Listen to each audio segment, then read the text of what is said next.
Assalamualaikum, selamat pagi Indonesia. Wilujeng enjing pawargi Jabar.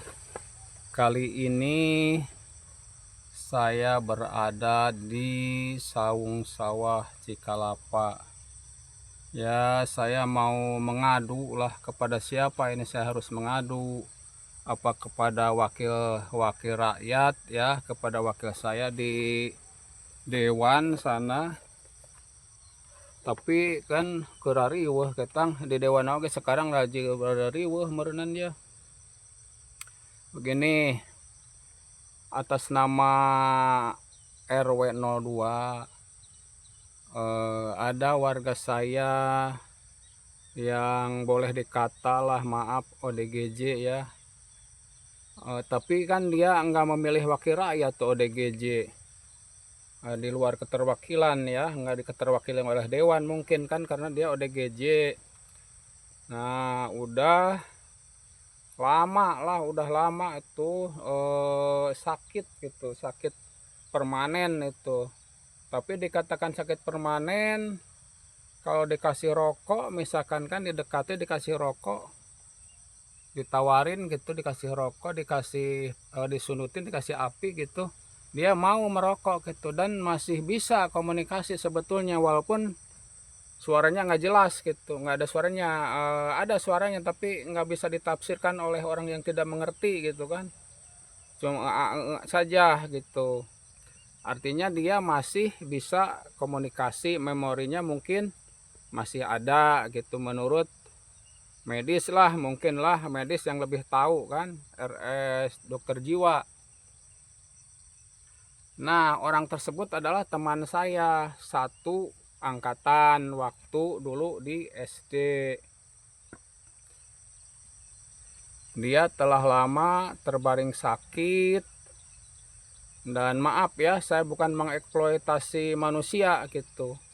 Cuma keinginan saya dari rasa dan hati yang paling dalam gitu kan, dari nurani yang paling dalam, dan didorong oleh rasa keadilan sosial bagi seluruh rakyat Indonesia, kemanusiaan yang adil dan beradab.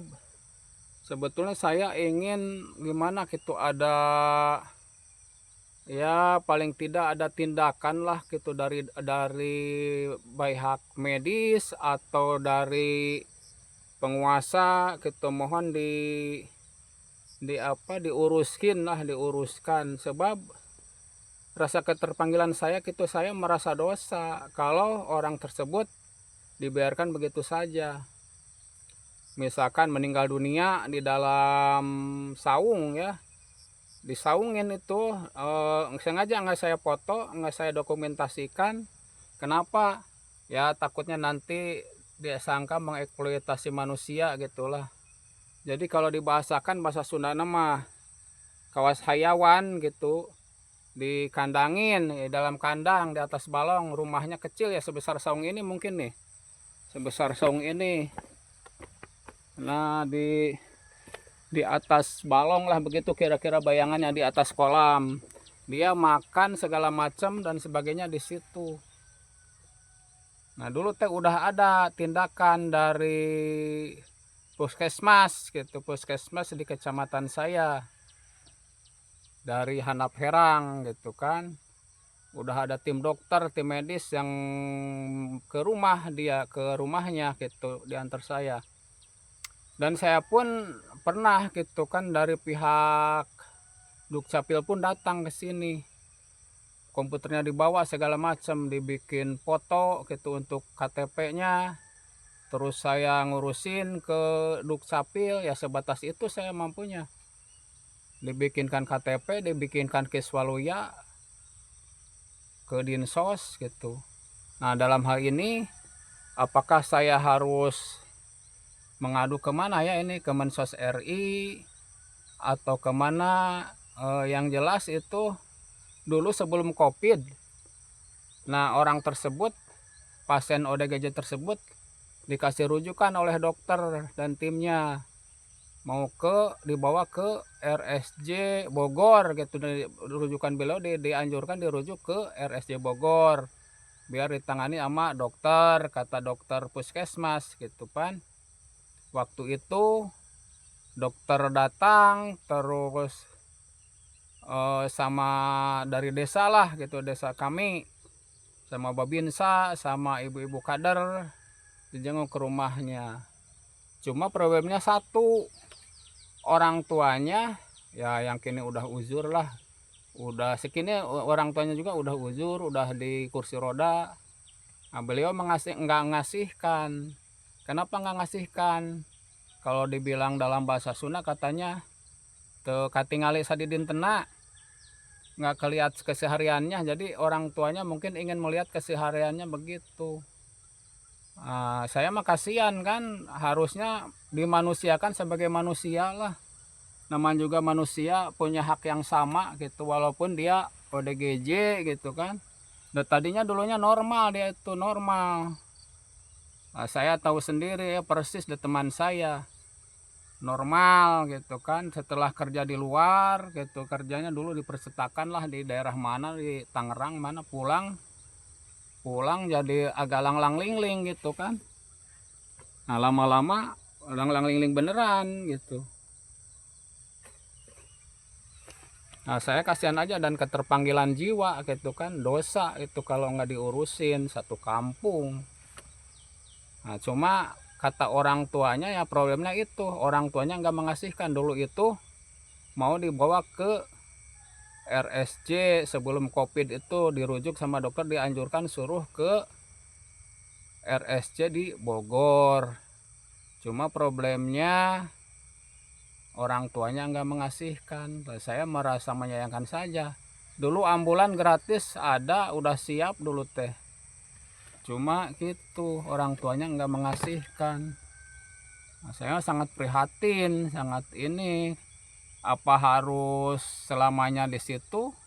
Di dalam rumah yang di atas kolam, rumah kecil yang segede song ini, dia makan tidur segala macam di situ. Nah, dulu mah kata keluarganya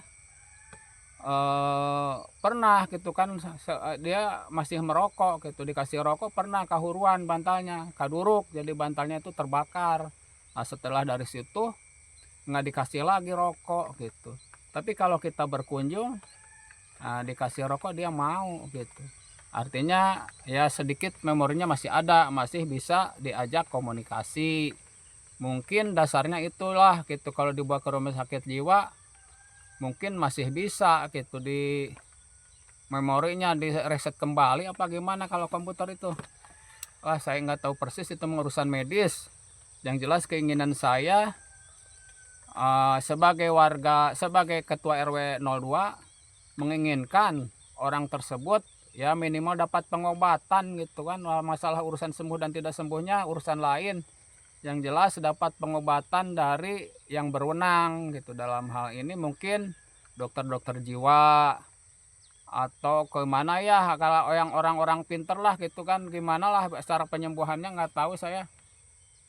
Yang jelas dia punya hak yang sama untuk mendapat pengobatan, untuk mendapat penanganan. Kasihan gitu kan, mungkin tiris tiap hari di situ siang malam gitu kan. Orang teh kadang-kadang harus diselimut terus segala macam, dia udah bertahun-tahun di situ. Sengaja nggak saya foto. Kenapa nggak saya foto?